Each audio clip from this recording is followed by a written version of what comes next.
Hello, dear students. Welcome to What, Why, How, the daily initiative by IAS Baba to take up a current topic or editorial and declutter it in less than 10 minutes. The topic that we have chosen for today is regarding the Places of Worship Act, which was declared in 1991. Now, going on from the what perspective, very recently, the Places of Worship Act came in news because the Supreme Court passed an interim order regarding the application of this particular act. So, to understand this, let's first understand what exactly was this act.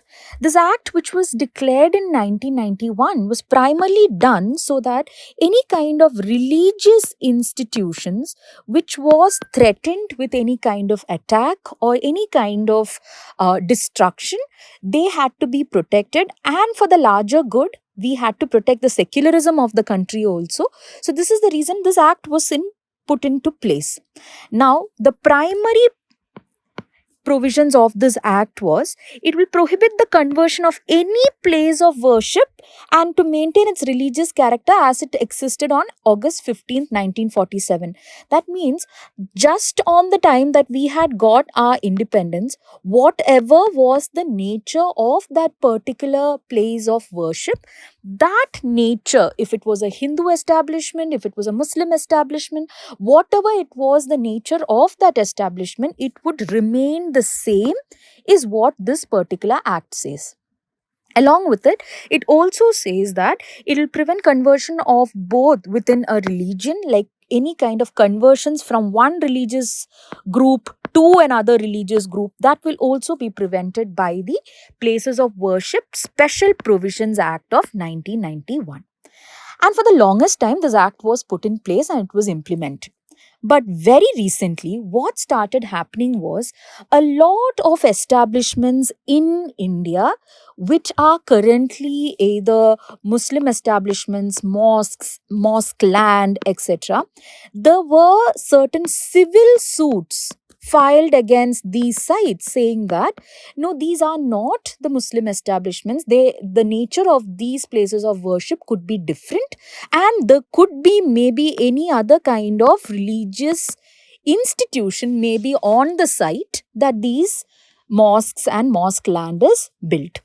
Now, as you can see over here, all of these are certain areas that are put as a conflict related thing, and it has now being these cases are now being heard in the Supreme Court. Now, from your prelims perspective, three sites in this are also important for its architectural relevance: the Jami Masjid and Dargah of Sheikh Salim Chishti at Fatehpur Sikri, the Quwwatul Islam Mosque at Qutub Minar complex in Delhi, and the Dargah Sharif in Ajmer, Rajasthan. All three of these sites are also important from your prelims perspective. Now, larger than that, what has happened is several civil suits have now been raised in this manner, and the Supreme Court has now finally decided to put a stop to it. The Supreme Court passed an interim order that said that from now on, no fresh suits will be encouraged to be filed in the case of any kind of religious worship institutions. If at all any suits have to be filed, it will be only after the central government looks into this particular 1991 act and sees that if this act is suited for the current times or not, if the act has to be changed or not, the central government will have to review it completely, and then only any fresh suits can be declared under this particular act. Now, the civil courts which have been taking up these different suits from the different people that file these cases, the Supreme Court has also told them that the civil courts cannot race with the Supreme Court.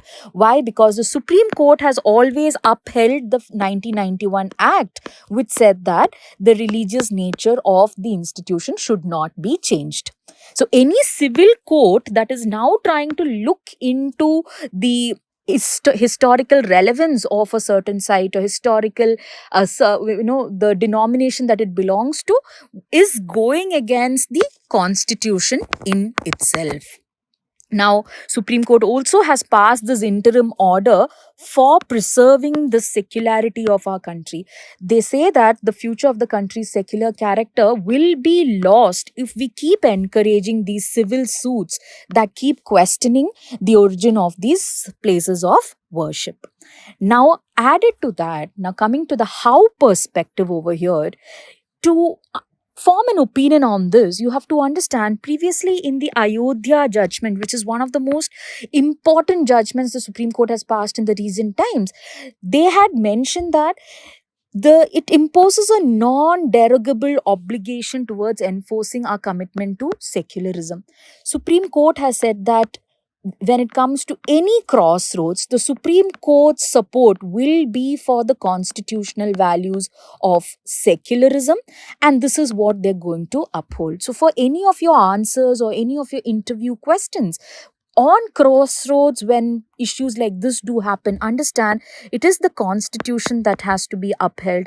And at this point, the Supreme Court has asked the central government to intervene and to ensure that this constitution is also upheld and the secular values of this constitution is also upheld. I hope you've understood the issue in detail. Until we meet tomorrow, take care.